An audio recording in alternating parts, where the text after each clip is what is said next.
I'm on the tail end of my presidency, and maybe if there is time, I'd like to unburden myself and would tell you about the true state of our nation. Vice President-elect Sara Zimmerman Duterte, Davao City Vice Mayor and Mayor-elect Sebastian Duterte, and the rest of my family. You know, this is a very queer coincidence in history because garon ang presidente o ang vice-presidente sa Pilipinas, Duterte. Wa paman mo take off si Marcos sa iyang pagka-presidente. So until such time, I am the president, na may president-elect, Sir naman siya. So the president and the vice president is si Duterte. So, kung sa may gusto nato, ako ang kunon tanan o ni ano mga kita, kompleto na. So, kamong mga pulis o military, kung sa may unahuna ninyo.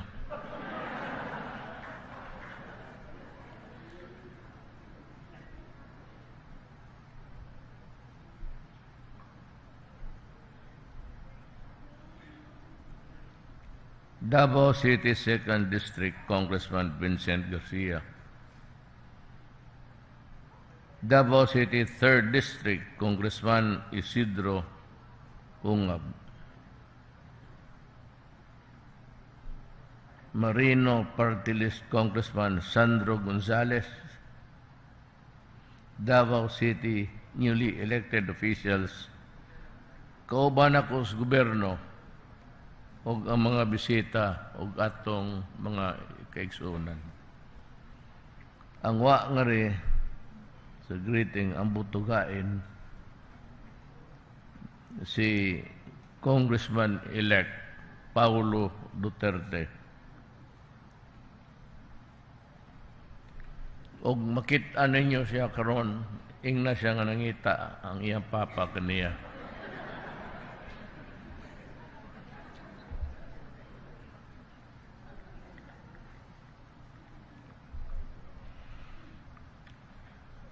I am delighted to be with you here today for the oath-taking of our city's newly elected local government officials and members of the House of Representatives. Congratulations to each of you for winning the May 2022 local elections, and thank you for taking on the challenge of serving our kababayans with competence, honesty, and integrity. Sa tinuod lang, magsigway lang ko. Total mahumanta alas 5 na apay oras pag-uli ninyo. Of recent memory, wala na tong mga konsihal nga kusog ng nigbas, and that was my worry actually of the 6 years of this 23 years na mayor ko. A good part of it was really just how to handle corruption. Muna akong isulti ninyo, mapoy akong isulti sa Manila. Corruption is endemic. It cannot be stopped, but it can be minimized. Ug naay tao moingon karon undangon niya ang corruption sa Pilipinas, hinambog gyud na istorya lang na. Because it's very hard, really, to stop the corrosive effect of money upon the person.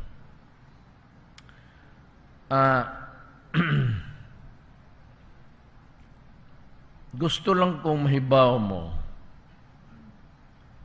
karoon na lang pong panahon na ako maka-istorya, maybe the last political speech that I would make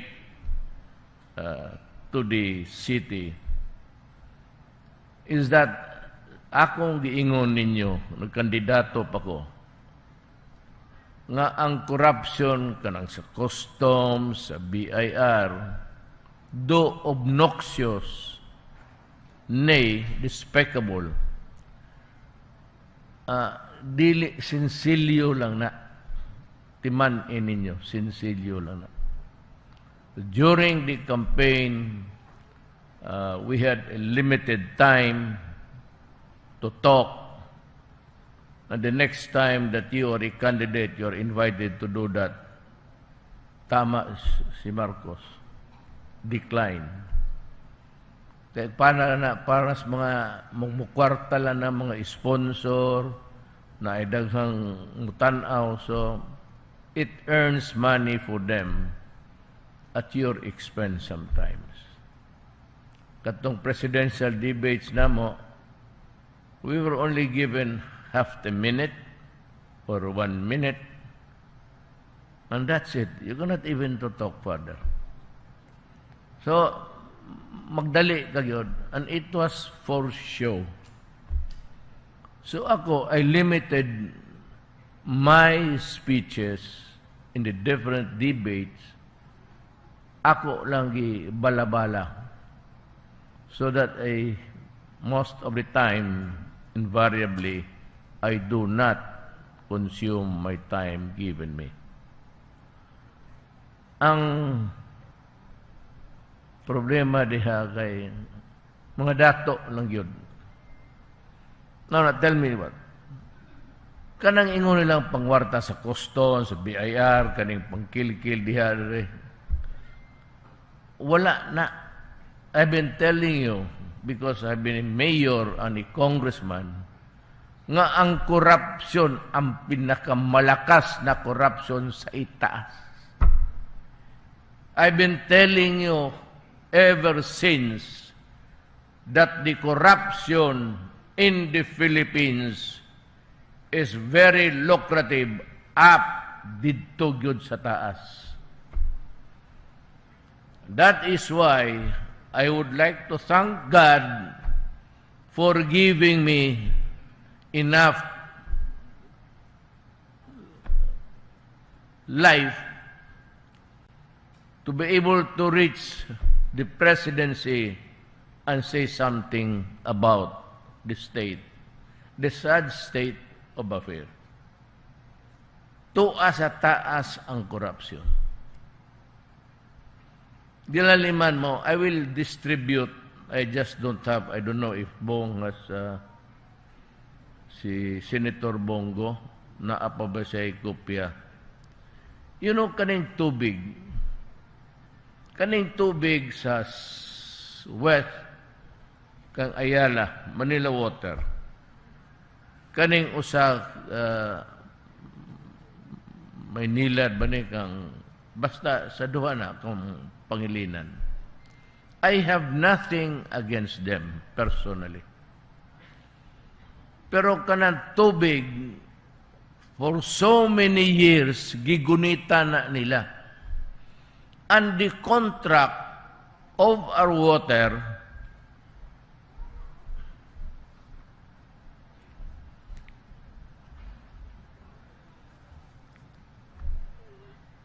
gipanghatag ngadto kang Ayala o kang Pangilinan.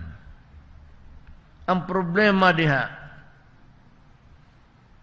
ang atong government regulator unta mo'y magbuot o kano sa tasan o kano sa move-an to decrease or increase the prices of water, sila'y nagbuot, and to think that they were just distributor of water in Manila. There was a time there was a artificial shortage of water. Ayaw nila yung bunganga ko, pero talaga sa kanila. Sabi ko, pagdating ko bukas, ugway mo agas nga tubig da sa gripot, tamparuson tamuntanan. Ganon kahugaw ang Manila. I tried to stop it. But ang aking is just kutob lang ko sa mo istorya. I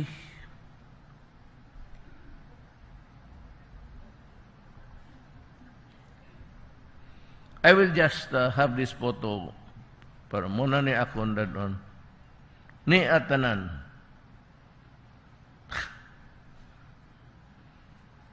Concession of waters renewed and renewed and renewed and renewed forever. Pero kani sila, kunyari, na sila foundation, tapang sila sa mga pobre, mga estudyante. That is to atone for their sins. Kaning mga dokumento akong gina-simplified naman eh. Masabtanan ninyo. And to think nga kaning distributor, anak ka nang sila'y magbuot o kano sa... And that is contained in a contract that was signed by these two companies with government outside of the Republic of the Philippines. I think it was signed in Malaysia. Nga ang ari mabasahan ninyo, nga og maagakansi sila, sa tanaw ang ilang gibuhat sa akong nasod. So, mabasahan na lang, kindly print this. I would like to, I was once a presiding officer dire. Ang iyoon tamog usab nga i-print ninyo and give it to the people. Naa sa bill sa resibo sa tubig sa Manila, water enhancement fee. Hibaw kag unsa na para daw na sa clean water treatment. Ang planta ana diha sa Harrison Plaza padung sa dagat. Pero limpyuhan una ang mga tubig sa mga tanan, bacteria, virus, anything that would spoil.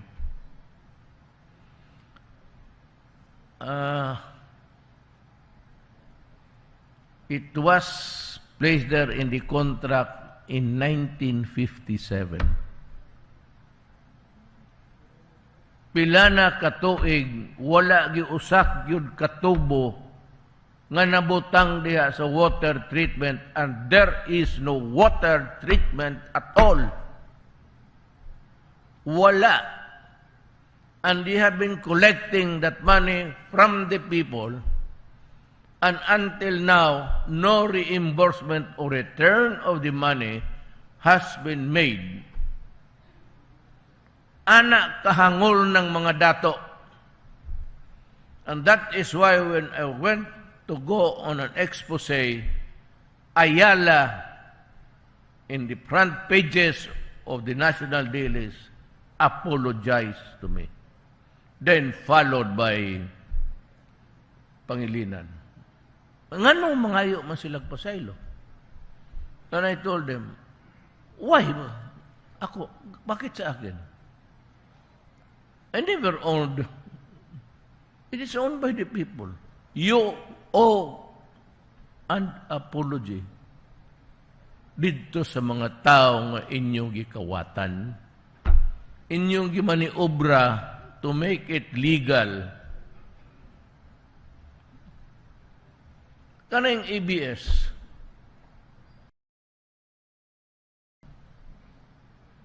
you were all the years enjoying the patronage because you were close to the powers that be. May na lang kay wa kumudawat sa inyong tabang sa ako. I kept a distance. Just like Lucio Tan, who had an obligation of 10 billion, wa gid niya mabayri pila na ka presidente. So, pag-abot na ako, giingnan ako sila. I will give you just 3 days. Make some reparations or I will close all of you. Kamong water, they were threatening to close it. Giingnan ta mo. That was the time that I told them, you do that, I will declare martial law. Kuhaon ako tanan inyong propiedad and I will ask the armed forces to operate sa tubig. Sundalo ka mao man na. Muna ako. ABS-CBN never paid taxes. Ang ilang property, isa ilang torrents title. Ang nakabutang lang ato, and they have been paid, or they paid for, nga ang naangat to sa, ang ABS-CBN compound was 4 something hectares. Pero if you would look at ABS, it's really a black dire. Usagod ka bloke, dan. And yet, every time they pay the property tax, kadtong gigamit nilang spurious owned by the spouses, maybe many years ago, that was separated from the mother title, moto ilang nakuha, moto ilang ginabayran. Anak kakawatan ang ABS-CBN. Kaya tinira ko talaga sila. Talagang, when I use the presidential powers to tell Congress that you are dealing with scoundrels, and if you continue to kowtow with them, kawawa ang Pilipino. Yung Maylong is in Makati. Katumurag junkyard sa PNR. Pila katuig gi-occupy sa mga Prieto. Kanang tag-iya sa Mr. Donut. And even ang Mr. Donut na ay utang sa gobyernong so many millions. Wa na nila bayri hantod karon. Og ang gikita sa Maylong, kay ilang mang gibutang umatindahan, ang kita ni Ana, what was earned by the land of its use, ilang gibulsawa nila bayri. Muna sila Prieto, muna sila. Munang inquirer kuso kay mga take. That's the reason. Kaya magkagulo ang Pilipinas, moabot na sa panahon ni Ana, og naapa ko, firing squad tamon tanan. I-firing squad tamon tanan. I will give you the ultimate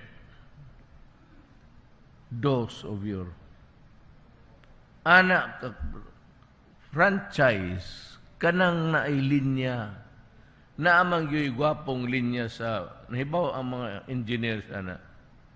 Na anay linya nga gwapo, nga diha, choice dire kay mo, daghag maabot. Alam mo, it's given free. So long as you have the bona fide intention of setting up a network, radio, whatever, okay lang yan. It was given free, pero katunang daghan ang i-apply because I was so, to use the word, despondent over itong mga smart sa dugay, sa daghang charges. Gingnan ako nga naapay usan. There's one coming up. And there's another one coming up. I hope that it would really be spread para competitive